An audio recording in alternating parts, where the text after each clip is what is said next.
My name's Ravi Malhotra. I'm a professor of law at the University of Ottawa, and I'm someone who directly works in disability rights advocacy. So I work on disability theory, and I've also done extensive work for the Human Rights Committee of the Council of Canadians with Disabilities for many years.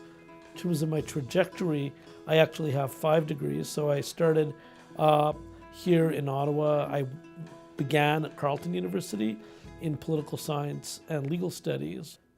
Carleton is unique in that it had a group of students with physical disabilities, and not just one or two. There were people across the political spectrum. There'd be people with various disabilities. Some were conservative, some were NDP. They had different interests, and there was a whole spectrum, and I don't think that was necessarily the case at many universities and colleges at that time. When you think back to 1989, like many students with physical disabilities, I came out of a high school system, or high school, I should say, that wasn't accessible, and I was literally the only physically disabled student that I'm aware of at the school. So going from that to a place where there's actually a community, there's an opportunity to interact with people. There was not just disability services provided, but there was actually a student association funded disability awareness center, which I think are increasingly common now, but again, at the time, was relatively unique. And it was a hangout place. It provided a social focus for students with disabilities, that you just didn't necessarily have in other contexts.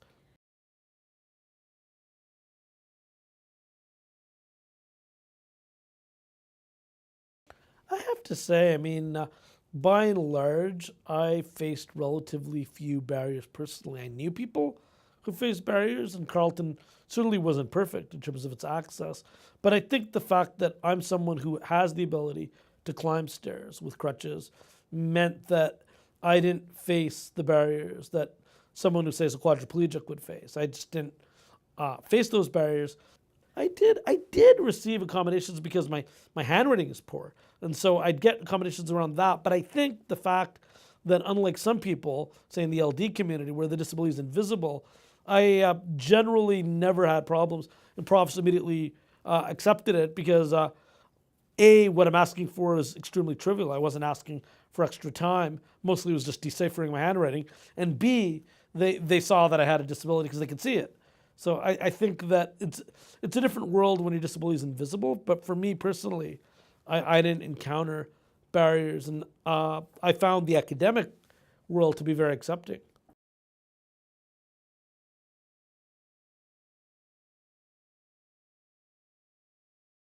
Well, I think, you really have to find a field that you're passionate about. There's no point studying something that you absolutely hate because you think that's where the market will generate a job.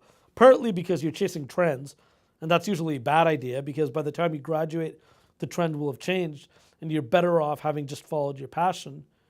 People will say filmmaking is a risky endeavor. People become filmmakers, make documentaries, even though there's not necessarily a market. I think it's important to follow your passion. And I think that's the most important point. The rest, it's really up to you to try and get ahead. I do believe that my generation had certain advantages, namely around cost. I know there have been recent changes, but tuition is much, much higher.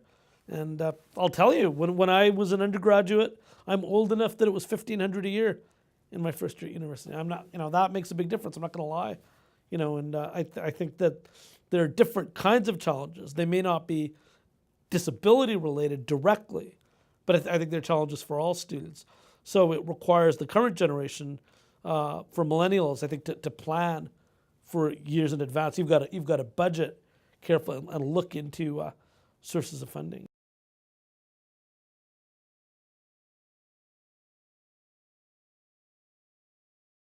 I think by the time I went to law school, I was pretty certain, that I would probably focus on disability rights. But I think the crystallization took place over time. Certainly, encountering, associating with other disabled people as a teenager is not something I did. So I mean, I remember having a certain amount of trepidation meeting wheelchair users. It sounds ironic in my early years, in my first year of university. But by the time I was in law school, I think I realized I wanted to make a difference, and I had this interest in disability. And while there's scads of people doing this today, 2016, there just weren't that many people in Canada interested in doing that. And frankly, the numbers of disabled lawyers, physically disabled lawyers, remains very, very small, even to this day. And so I felt that I would be doing something, unique, and I think that's really. I always had the geeky academic bent. I was always better suited to it, and although I did try my hand in the world of articling, the apprenticeship. I did go worked union side for a year, but ultimately I was just better. I think I found my strengths were in academia.